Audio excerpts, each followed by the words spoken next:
I don't know, Gizmodo and Polygon. People worked hard on this movie. You shouldn't be allowed to criticize the Mandalorian and Grogu, right? Because you sound like a Nazi.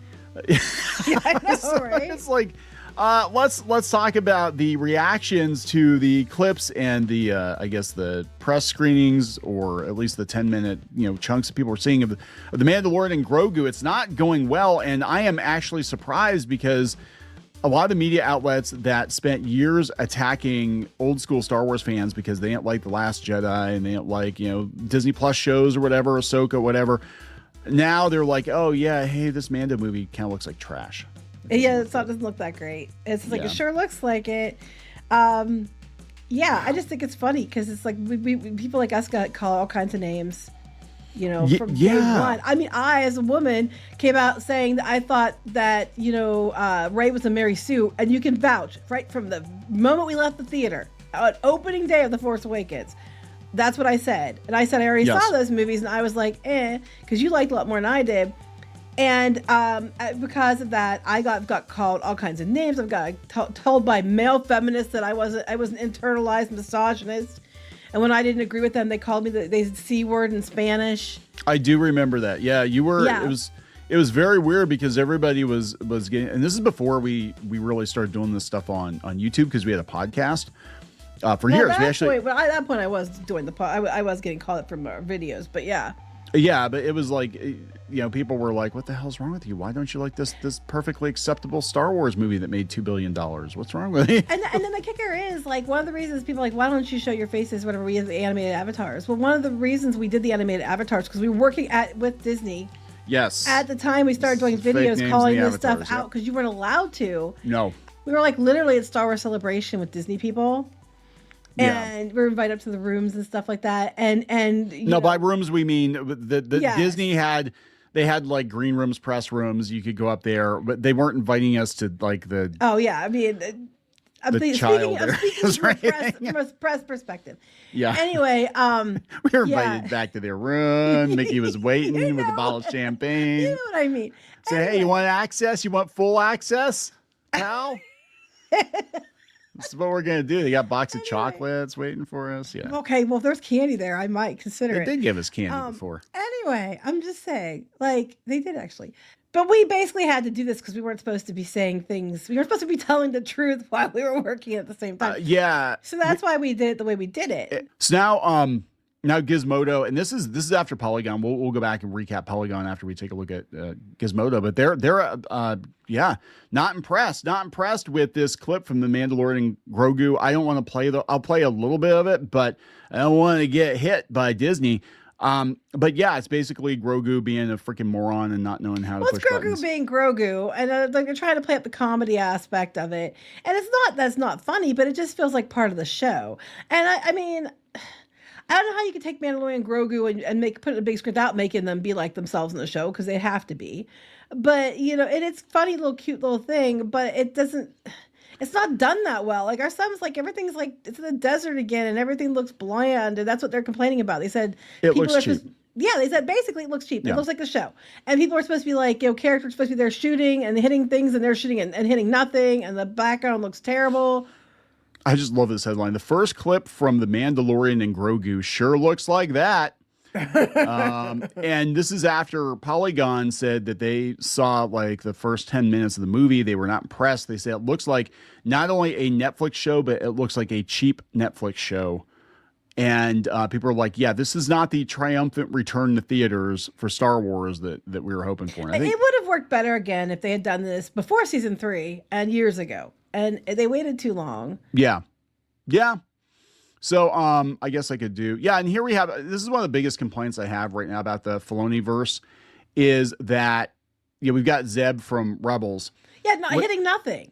Hitting nothing. Maybe he was a stormtrooper. But it's like, how much homework do you have to do to watch this? You know what I'm saying? Like they're trying to bring the Filoni-verse into the Disney Plus universe. But the problem is that just assumes that the casuals who will watch live action Star Wars also watch the cartoon shows. Most of those people did not watch the cartoon. They're not going to watch the cartoon because it's a cartoon. There's a stigma. I just want to point out again, oh, look, guys, it's a land speeder, but it's blue. Yeah, that one's blue. It's a little bit different. That but means it's they a can. land speeder, but it's blue. I mean, Well, it's just, I was gonna say, there's an at Walker, something like that. I was gonna say that they could sell toys with a land speeder, but if they did, it'd probably be $85, and it would wind up at Ollie's anyway. So, because all the toys, they're so damn expensive. They had Ahsoka's, and I thought it was the 6-inch figures. No, it's for the 4-inch figures. They had Ahsoka's starship, and it was like $90 on clearance at Walmart. I'm like, what the hell? Can you imagine paying that much for an X-wing back in the day? And they're made cheaper now. Like, yeah, they are. You can buy these toys that they're really super dash cheap. So I don't get it. Yeah, so he's basically telling them, you need to hit this button. I need you to hit this button. And so he's looking around, and well, they're not marked. Let's be honest. So he picks the ones that are shielded, and he shoots them, and it makes his ship send a missile or battery or something out, and he's like, oh, it's not that one. It does look like an episode of the show. Like I'm sorry, it does. I mean, I get that this is a continuation of the show, but when you do a theatrical release, people expect it to look a little bit better. You could do like they do with Transformers the movie, because Transformers the movie looked like way better. The movie looked better than the show, but also you could tell it was in the same universe. But you could do like Transformers the movie and like pop a cap and Baby Yoda's ass in the first 5-10 minutes of the show. They replace him with somebody else. Replace all the characters in the first 10 minutes of the movie. Well, they should have to price everybody but Baby Yoda, because I don't think that's going to work. Grogu has to be, left alone. But basically, yeah, it's just like, oh, it's this quirky little scene where, Grogu keeps hitting hits the buttons on purpose to make missiles launch and stuff like that. Like, oh, isn't he quirky? And I'm not saying it's not funny and cute. I think it's funny and cute. I think this would be great as a show. What I'm seeing, they should have just kept this. I think it was meant to be a show, and they should have kept it a show. Yeah, this is pretty damning, though. They said, the Mandalorian seems to think he understands about Grogu pushing the buttons. But what we're seeing plays out as if there's zero understanding. It's supposed to be cute. We're not sure if it works. Zero energy in the chase scene. They said, obviously, it's only 45 seconds out of a 2-hour-long plus movie. It's out of context. I love how they disclaim that, because those are the excuses that a lot of these outlets gave to stand for movies that weren't released yet. Like, you're taking it out of context, YouTuber. You're taking it out of context. You don't get the full picture. You need to pay to go see the movie first, and then you're allowed to have an opinion. And then we'll tell you your opinion's incorrect, and we'll tell you why. Say, oh my God, look how much money that movie made. It must be great, even if it sucked, because you had to go see it first to comment. Yeah, they said, well, he's also very averse to talking or revealing spoilers, which I agree with. I think that a lot of places do too much to spoil things. So he probably figured it might be one of the few clips he could play, which is also fair. That's fair.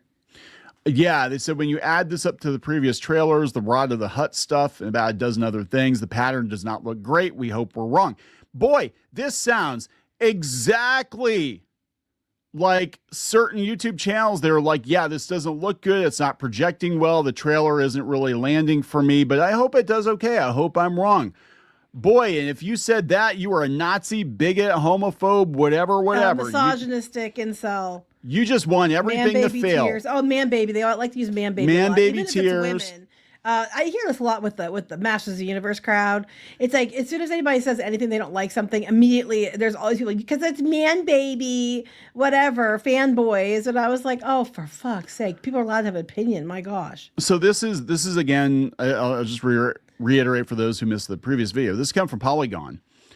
And they saw the first 10-15 minutes of the movie, and they said, while most of the footage I saw looked fine, if a little heavy on the CGI, this last exchange was dull. Favreau shoots in the same portrait mode style framing as so many Netflix shows, with each character practically speaking to the camera against a blurry background that recreates the feeling of a Zoom meeting. That's annoying when you're watching a mid-budget TV series on Disney+. For the first theatrical Star Wars movie in 7 years, it's downright unforgivable. Yeah, you said they do that to clip it for like TikTok and stuff like that. But it's just, what is with movies lately? This is something our son has brought up many times. I know people mentioned it. They all look like the same kind of palette. They don't look exciting. They look like, since they're so heavily reliant on AI and CGI, they almost have that sepia tone AI shit to it. Yeah, like this one, especially the trailer. The first thing I noticed when I saw the original teaser trailer was just how washed out and bland it looked, in green. Everything has a green tint, which might be by design, but it doesn't make me want to go see the movie because it just looks like pea soup on the screen.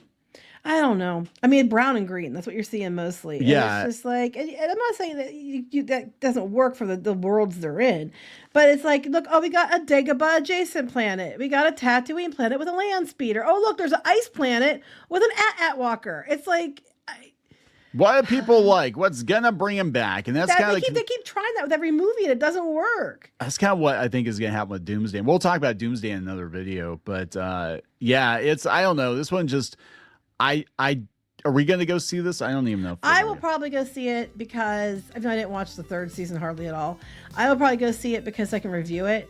Yeah. Yeah. But and I can put up Star Wars a little more than you can. We sat through Tron Ares. How bad can it be? Tron Ares at least was bright. Yeah, Tron Ares actually wasn't terrible. It didn't. No, I mean the colors and stuff weren't. Oh yeah. No, visually it was awesome. Visually, that's what I meant. Visually, yeah. It was amazing. You know, story wise, it was like, what the hell is this? Yeah, it made sense. And stop giving Jared Leto movie roles. But yeah, I don't know. I'll probably go see it because somebody has to. Yeah, I'd go see it because somebody has to. All right. I mean, I don't want it to suck, but I my expectations are below sea level. I'm just, I don't, and to be fair, I don't know if I can review it honestly and fairly because I'm so attached to Star Wars and my feelings towards it, which was once like a huge part of my life, and I loved it. I like lived and breathed Star Wars, and it was like everything. And now I'm just like, I'll make myself go, which I never in a million years. You told me 15 years ago that's what I'd be like. I'd be like, you're full of shit. No, I would never. Here we are. All right, we're gonna wrap it up. Yes. Please subscribe. We'll talk later. Bye.